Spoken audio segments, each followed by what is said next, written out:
بسم الله وكو وحان بسنك لغو بلاوين بركة ميشان إساقا بشبش برارو برواقو انت بلغو غارا بري إيو بريبا بداية برنامج يدينا بسنك كو بلاونا سلام سري سودوين وعن أيا إذنكو سلامي أصحابتكو حرن جنال كينا وهليها ومدى هدي آد نغو عصول تهي سودو سبسكرايب كتاوو غنباليل كان ركمو سي ايكو سو غاران وحول بأينا صودق ندور بديبا هدي آد هورين على جوكتينا لايك سار ولو ذاك أصحابتادا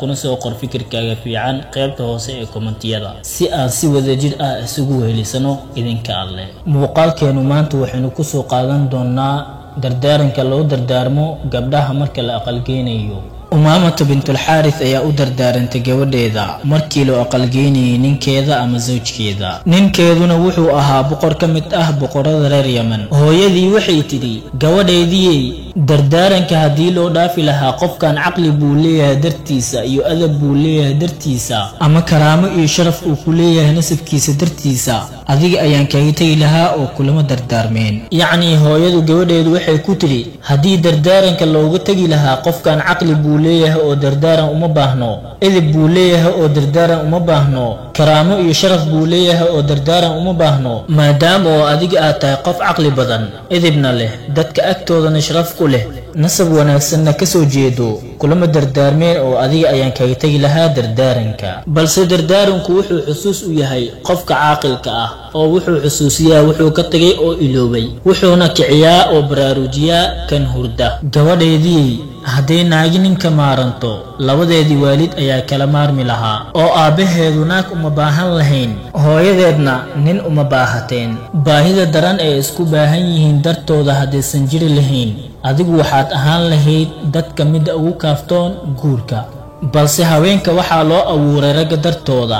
ragguna waxaa loo abuuray haweenka dartooda yacni labada kooxood waa la isku abuuray gabadheedii waxaad ka tagtay oo faaruqday gurigii aad ku soo kortay aad ku barbaartay ood ku soo weynaatay waxaadna tagtay guri aadan aqoonin iyo saaxiib aadan la qabsanin waxaadna noqotay hantidiisa oo waa uu ku milkiyey ee adoon u noqo adoon buu kuu noqonayaa maxaa yeelay haweeneyda hadday u jilacdo ninkeeda asigana wuu u jilcayaa oo kuma adkaynayo hadday dhulka isku dhigto asigana wuu isku dhigayaa balse hadday noqoto inay gabadhu dhahdo anigoo gurigan hooyo ka ah miyuu sidaan ila dhaqmi karaa oo sidaan idhihi karaa ninkana uu yiraahdo anigoo gurigan aabba ka ah miyaa sidaan idhihi kartaa oo ila dhaqmi kartaa wax faa'iido ah meeshaasi kama dhalanayso balse adiga adoon u noqo asigana adoon ayuu kuu noqonayaa anigana 10 arrimood iga xigti waxay kuu noqonaysaa difaac iyo waano iyo xusuusin midda koowaad ku dadaal inaad habdhaqankiisa wanaajiso hadalkiisana aad ateecdo tan saddexaad iyo tan afaraad indhihiisa aysan kugu dhicin adigoo si qaab daran u yaalo oo isku dhex daadsan oo wata dharkii kushiinka iyo kuwa qaab daran oo jeexjeexan yuusanna kaa urinin ilaa wax wanaagsan oo carab badan oo udgoon mooye waxaadna ogaataa gabadheedii biyuhu waa udgoonka ugu udgoonka badan ee la la'yahay maxay tahay oo taa oo loola jeedaa biyuhu waa farii oo markasta waa la heli karaa oo markasta isdhaq oo isqurxi biyuhu jirku waa ay qooyaan wayna qurxiyaan mar walba qofka oo jirkiisa biyo ku dhaqo waa markasta oo soo iftiima oo nuura indhakuushan waa waxa ugu wanaagsan ee soo jiidan kara indhihiisa ee ku dadaal midda shanaad iyo midda lixaad waxaad ku dadaashaa waqtiga cuntadiisa iyo degnaansho marka uu hurdo xitaa ciyaalka ka aamusii marka uu aabbo jiifo weligiisna yoo gaajo kaa dareemin haddaba labadan haddii la waayo maxaa dhacayo gaajada kuleelkeedu caloosha ayay gubtaa oo ma adkaysan karo hurdada haddii laga qasana waxay keentaa caro haddaba gabadheedii ku dadaal inuusan gaajoonin markuu hurdana si xasilooni oo degnaan ku jirto inuu ku hurdo midda toddobaad iyo midda sideedaad maalkiisa xifdi oo ilaali ehelkiisa iyo qaraawadiisana daryeel oo maxaa dhacay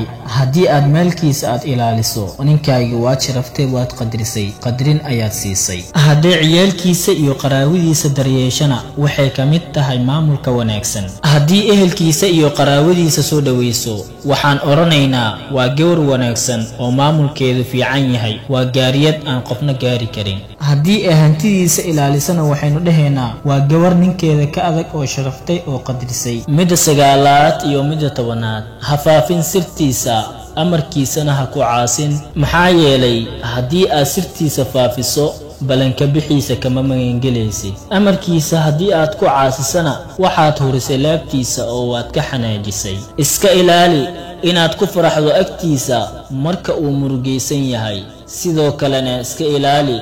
inaad ku ag murugooto marka uu faraxsan yahay midda koowaad oo ah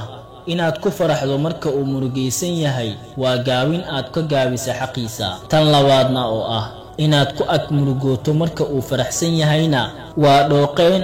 ama burburin aad ka burburisay farxadiisa ood ka khastay waxaadna ogaataa gabaryahay inaadan gaaraynin arrimahan aan soo sheegay oo yacnii aadan ka helaynin ilaa aad ka doorbido wuxuu asiga jecel yahay adiga waxaad jeceshahay oo tiisi aad horumariso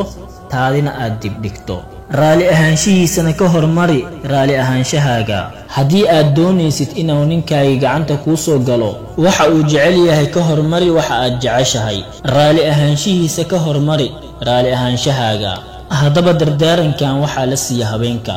waxaana la doonayaa inay gabdhahoodii sidaa ay ula dardaarmaan haddii aad halkan soo gaartay oo muuqaalka dhammaysatay fadlan ha noqon keligiis wax cune oo la jeclow walaashaadii ama saaxiibtaadii oo gaarsii muuqaalkan si ay iyadana kula faa'iido waadna ku mahadsan tahay inta aan ku kulmi doono barnaamij caynkan oo kale waxaa idinkaga tegayaa sidaa iyo fii amaanillaah wassalaamu calaykum waraxmatullaahi wabarakaatuh